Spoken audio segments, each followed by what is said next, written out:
আসসালামু আলাইকুম। উৎপাদন ব্যবস্থাপনা ও বিপণন এই সাবজেক্টটির প্রথম পত্রের প্রথম অধ্যায় উৎপাদনে আমরা কোন কোন বিষয়গুলোকে গুরুত্ব দিয়ে দেখব। প্রথমত আমরা উৎপাদন এবং উপযোগের সংজ্ঞাটাকে খুব গুরুত্ব দিয়ে পড়ব, এটা ক নম্বরের জন্য।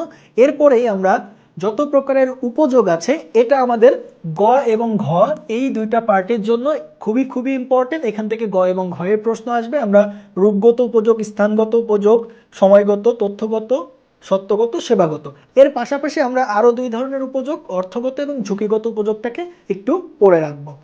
এরপরে আমরা এমসিকিউ এর জন্য উৎপাদনের গুরুত্বটা দেখতে পারি। পাশাপাশি সবচেয়ে গুরুত্বপূর্ণ যে পার্টটা সেটা হচ্ছে উৎপাদনশীলতার যে পার্ট, এই পার্টটা হচ্ছে আমাদের ম্যাথমেটিক্যাল টার্ম। এখানে আমরা উৎপাদনশীলতার বিভিন্ন সূত্র দেখব। সেক্ষেত্রে আমরা সবচেয়ে গুরুত্ব দিয়ে এই সূত্রগুলোকে দেখব, যেমন মোট উৎপাদনশীলতা প্লাস শ্রম উৎপাদনশীলতা, যন্ত্রের উৎপাদনশীলতা, কাঁচামাল, মূলধন এবং সর্বশেষ আর্থিক উৎপাদনশীলতা। এই সূত্রগুলো যদি আমরা ভালো মতো মনে রাখতে পারি তাহলে আমাদের যে এক্সামে দুই প্যাটার্নের কোয়েশ্চেন আসবে, অর্থাৎ উপযোগের পার্ট থেকে একটা কোয়েশ্চেন আসতে পারে এবং উৎপাদনশীলতার পার্ট থেকে একটা কোয়েশ্চেন আসতে পারে, অথবা দুইটার যে কোনো একটা আসতে পারে। আশা করি আমরা এগুলো প্রিপারেশন নিলে খুব সুন্দর মতো অ্যান্সার করতে পারবো।